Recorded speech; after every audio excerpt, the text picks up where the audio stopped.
आज हमारे पास है हरण अंशों का, या हरण का मतलब जब्त अंशों का आंशिक पुनर्निर्गमन। आंशिक का मतलब क्या होता है कि हमने हरण किए, जैसे 2000 शेयर, 2000 में से हमने केवल रीइशू किया है कितने, 200 शेयर। तो partial reissue of forfeited share. तो हम क्या करेंगे, अब जैसे हमने फॉरफिटेड किए हैं, जैसे 2000 शेयर, 2000 में से हम 100 शेयर क्या कर रहे हैं, रीइशू कर रहे हैं। ऐसी क्वेश्चन है हमारे पास, क्वेश्चन नंबर 18 है, ठीक है। और ये बुक है एसके सिंह की। तो इसके अनुसार देखिए, डी लिमिटेड के संचालकों ने 1 मई 2019 को, पहले इंग्लिश में पढ़ लेते हैं, उसके बाद पहले हिंदी में पढ़ते हैं, फिर उसके बाद इंग्लिश में पढ़ लेंगे। तो डी लिमिटेड के संचालकों ने 1 मई 2019 को ₹10 वाले 2000 समता अंशों, जिन पर क्या था 7.5 प्रदत्त को, यानी कि ये मिला था हमें, ₹7.5 मिले थे हमें, या अंतिम याचना के ₹2.5 भुगतान नहीं होने के कारण हरण करने का संकल्प लिया है। तो फाइनल कॉल का ₹2.5 नहीं मिला था, जिसके कारण हमने इन्हें फॉरफिटेड किया है। 10 जून 2019 को इनमें से केवल 1800 शेयर, देखिए 2000 शेयर हमने हरण किए और 2000 में से 1800 शेयर को क्या कर रहे हैं हम, ₹6 प्रति अंश की दर से रीइशू कर रहे हैं, पुनः निर्गमन कर रहे हैं। ठीक है, अंशों के हरण और पुनः निर्गमन के संबंध में आवश्यक जर्नल एंट्री कीजिए। ठीक है, तो देखिए the director of D limited, ठीक है, डी लिमिटेड के संचालकों ने resolved on 1 May 2019 that 2000 equity shares of ₹10 each, 2000 समतांश थे जिन पे इक्विटी शेयर थे, जिन पे ₹10 मांगे गए थे, और इन पे क्या था, आगे लिखा है ₹7.50 पेड बी फॉरफिटेड, यानी कि इन पे पेड किया गया था, इनको फॉरफिटेड किया है, हरण किया है इन पे, for non payment of final call ₹2.5। तो नॉन पेमेंट का मतलब जो नहीं दिया था इन्होंने फाइनल कॉल का पैसा, तो वो क्या हो रहा है भाई, on 10 June 2019 1800 of this shares, यानी कि 1800 शेयरों को क्या कर रहे हैं हम, वर रीइशू एट ₹6 पर शेयर। तो यहाँ पे क्या कर रहे हैं हम, 6 रुपीज की दर से क्या कर रहे हैं, पर शेयर को रीइशू कर रहे हैं 1800 शेयर्स को। ये कह रहे हैं पास दी नेसेसरी जनरल एंट्री, आवश्यक जनरल एंट्री करनी है। फेस वैल्यू देखिए, फेस वैल्यू है ₹10, फेस वैल्यू कितनी है, ₹10। ₹10 में से हमें 7.5 मिले हैं भाई, कितने नहीं मिले हैं, 2.50। ये फाइनल कॉल के नहीं मिले हैं, किस कॉल के नहीं मिले हैं, फाइनल कॉल के नहीं मिले हैं। तो देखिए इनके कारण हमने क्या किया, ये 2000 इक्विटी शेयर है हमारे पास, 2000 क्या है हमारे पास, इक्विटी शेयर, हिंदी में समतांश बोलते हैं इन्हें, इनको हरण किया। ठीक है, तो पहले तो हम क्या करेंगे, फॉरफिटेड करेंगे, जब्त करेंगे इन शेयर्स को, और इन शेयर्स में से क्या होगा, फिर हम रीइशू करेंगे। तो पहले हम जब्ती की एंट्री देखते हैं। तो जब्ती की एंट्री कैसे होती है, प्रकार से हमने जनरल एंट्री करी है। अब जनरल एंट्री को समझिए, ठीक है। केवल यहाँ पे क्या था, 2000 इक्विटी शेयर्स का क्या करना था, हमने फॉरफिटेड करना था, हरण करने थे, जिसपे ₹7.5 तो आपको पेड अप था, प्रदत्त था, प्रदत्त लिखा है, पेड अप था, ₹2.5 नहीं मिला था हमें, वो फाइनल कॉल का नहीं मिला था। तो पहले तो हमने हरण की एंट्री, यानी कि फॉरफिटेड की एंट्री ये है।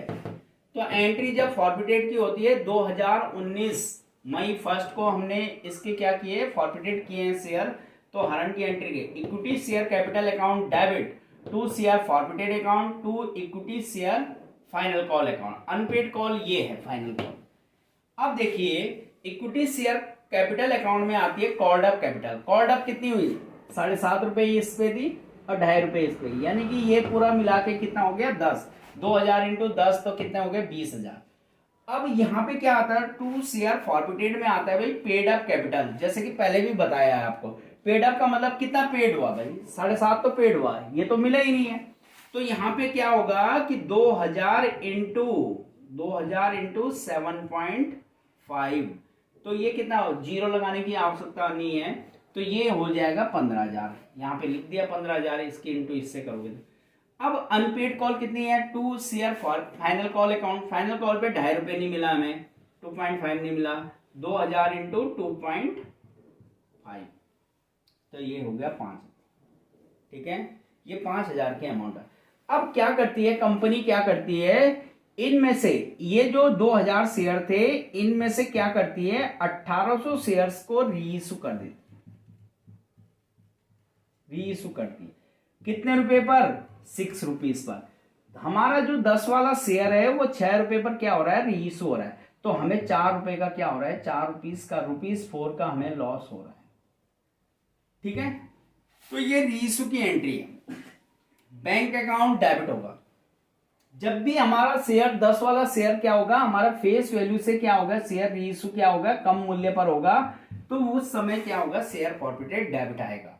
ठीक है, तो शेयर फॉरफिटेड 10 वाला शेयर जब भी 9 रुपए, 8 रुपए, 7 रुपए, 6 रुपए, यानी कि 10 वाला शेयर अगर 10 से कम पर होगा तो शेयर फॉरफिटेड डेबिट होगा। तो इसीलिए 10 वाला शेयर 6 पे जारी हुआ तो शेयर फॉरफिटेड अकाउंट डेबिट हुआ, क्योंकि हमें लॉस हो रहा है। जब जब लॉस होगा, हमें 4 रुपए का लॉस हुआ, तो इक्विटी शेयर कैपिटल अकाउंट, ये रीइशू की एंट्री हुई। Being reissue of 1800 equity share at the rate of ₹6 each, या 6 पर शेयर।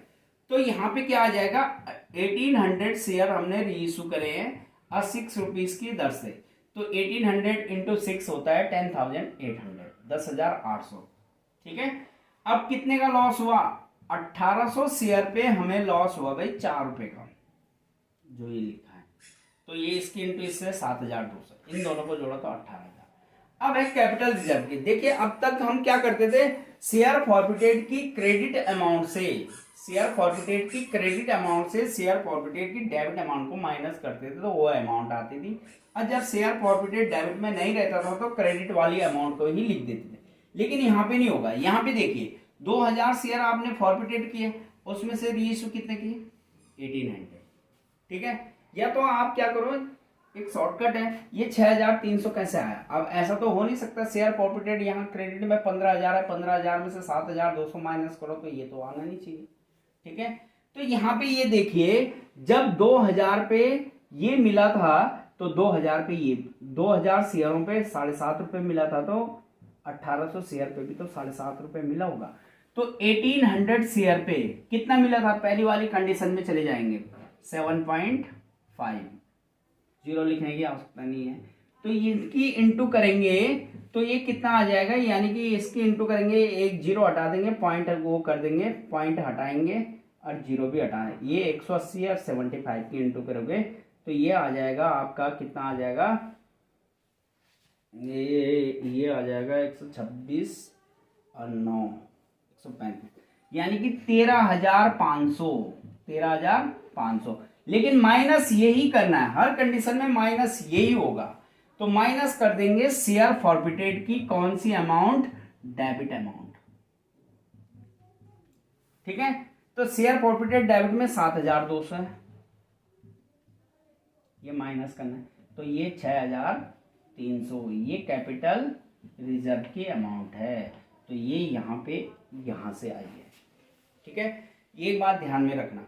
दूसरी बात, इसका एक फॉर्मूला है। फॉर्मूला कैसा है, कैपिटल रिजर्व की अमाउंट यहाँ पे लिख रहा हूं मैं, capital reserve account, reserve short में लिख दिया ये।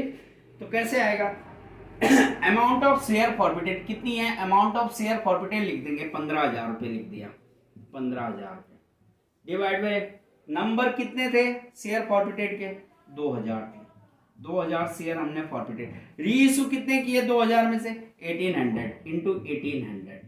इसे सॉल्व करेंगे तो यहाँ पे अमाउंट आएगी, यही अमाउंट आएगी। ठीक है, अब कैसे आएगी देखिए, 3 जीरो से ये 3 जीरो, 2 से कट गया 18, 9 बार, और ये 900, ये 1500 हो गया। 9 की इंटू 15 से करेंगे तो होता है 135, और 2 जीरो यही लगेंगे, आ गया ना वही। माइनस कर देंगे इसमें से शेयर फॉरफिटेड की डेबिट अमाउंट, डेबिट जो डेबिट में शेयर फॉरफिटेड, ये रहा डेबिट में, यहाँ पे ये है डेबिट शेयर फॉरफिटेड 7,200, तो 7,200 को माइनस कर देना, 7,200 माइनस कर दिया तो कितना आ गया, 6,300, आ गया ना वही। ठीक है, तो मैंने आपको शॉर्टकट तरीके से, दोनों तरीके से बता दिया है। इसको आपने ध्यान से देखना है किस प्रकार से किया है, आप देख सकते हैं वीडियो में किस प्रकार से हुआ है। ठीक है, तो ये हो गया हमारा, ये मोस्टली क्वेश्चन आता है यूके बोर्ड में, तो देख लीजिए जब भी ये कम पे